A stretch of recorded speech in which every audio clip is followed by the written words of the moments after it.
Si aujourd'hui j'ai 20 ans, je suis étudiant, je réfléchis à mon avenir et je me demande qu'est-ce que je dois faire? Comment est-ce que je dois aborder l'avenir?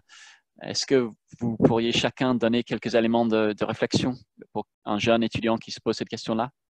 Euh, Yves Cochet?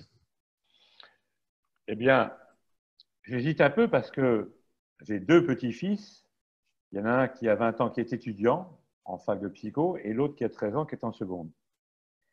Et moi, je dirais, si on veut justement aller dans mon sens, eh bien, il faudrait que la plupart des gens, et des étudiants notamment, les jeunes, fassent des études de permaculture, qu'ils deviennent ingénieurs en permaculture, car la permaculture n'est pas simplement une bonne manière de faire son potager, ce n'est pas simplement un maraîchage pertinent du point de vue végétal, mais c'est aussi une vision du monde d'ailleurs, bon, on peut appeler une certaine forme de spiritualité si vous voulez. Moi, je ne vois pas ça comme ça. Enfin, j'aime beaucoup la permaculture, je la pratique, mais je ne vois pas un habitat par un être qui soit extra-naturel ou surnaturel. Je vois simplement ça comme une certaine explication du monde qui n'est pas d'ailleurs totalement en adéquation avec, par exemple, les études cosmologiques des savants actuels, que ce fut nos amis Einstein ou d'autres. Hein. Il y a évidemment encore beaucoup d'interrogations sur qu'est-ce que c'est que le cosmos. Mais enfin, je vois ça comme ça, donc je dirais, devenez ingénieur en permaculture, c'est peut-être avec ce type de pratique que vous deviendrez, que vous pourriez sauver le plus de monde, parce qu'au moins vous saurez comment avoir de l'eau potable, comment avoir de la nourriture saine, et surtout comment être solidaires les uns les autres à l'échelon local en s'échangeant des fruits et des légumes et d'autres aménités matérielles. Et puis, bien sûr, être ingénieur également en solidarité, qu'on peut appeler, ce que j'appelle moi la sophrologie politique. Il n'y a pas que le Christ qui a diffusé l'amour et le care, il y a également l'écoféminisme. Donc, je suis très également, disons, inspiré par l'écoféminisme et la sophrologie politique. Oui, alors pour répondre à votre question, d'abord je rebondis juste sur ce que vient de dire M. Cochet sur l'expérience agricole. Bon, bien sûr, des ingénieurs, mais aussi des praticiens, des techniciens, il en faut.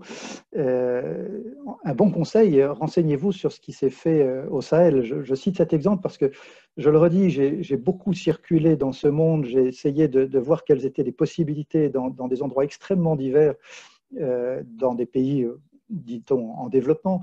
Et cet exemple au Burkina Faso avec Henri Girard a été pour moi le plus convaincant, avec un véritable exemple de développement agricole dans le bon sens du terme, une authentique permaculture, avec des ressources renouvelables en bois, avec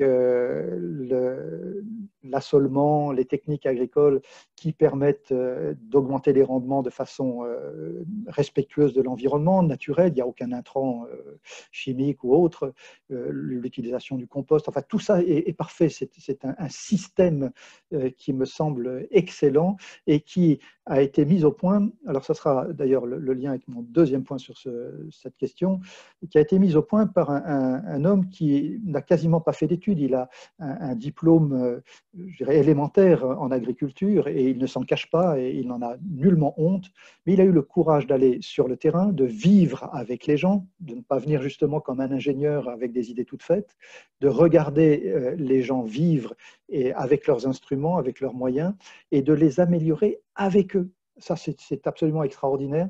Et c'est donc le deuxième point que j'aimerais encourager les étudiants, faire preuve, nourrir leur créativité.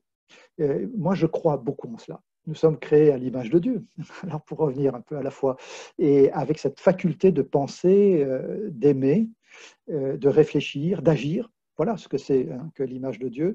Et c'est toute cette ressource, cet appel à la créativité. Il y a encore des choses à trouver. Ce système bocager au Burkina Faso, dans la ferme de Guié, la première ferme de Guié là, qui a été montée à peu près 60 km au nord de Ouagadougou, cela a été réalisé il y a environ 30 à 35 ans. C'est assez récent, mais les résultats sont très probants. Des rendements multipliés par 2, par 3, grâce à une réflexion. Alors, je le dis tout de suite, ce n'est pas un projet chrétien, c'est un projet qui s'adresse à toutes sortes de gens au Burkina, où il y a des animistes, des musulmans, des chrétiens et des gens qui pensent tout autre chose. Ce sont des communautés villageoises qui en profitent, qui en bénéficient sur la base d'une propriété privée, puisque l'espace est découpé en terres que chacun possède et cultive, mais avec des parties communes, avec une certaine collectivité au sens. Alors ça vous plairait, Monsieur Cochet, hein, de voir cet exemple que j'ai appelé, que nous avons appelé Wegoubri, donc du nom du bocage en langue morée.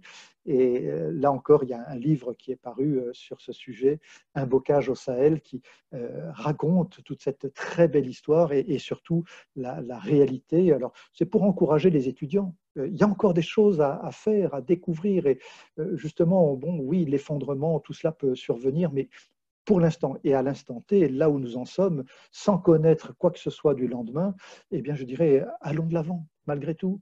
Il y a encore des choses à faire, il y a encore à faire appel à notre créativité, notre inventivité. Tout cela nous est donné comme un don. Il n'y a pas lieu de s'en enorgueillir, mais il y a par contre lieu de le mettre en œuvre et de le mettre en œuvre de la meilleure manière. Vous l'avez dit, oui, pour aimer notre prochain aussi, c'est une façon de le faire.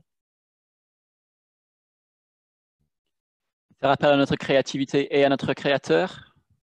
Bien sûr, l'un et l'autre sont liés, en ce qui me concerne en tout cas, de mon point de vue.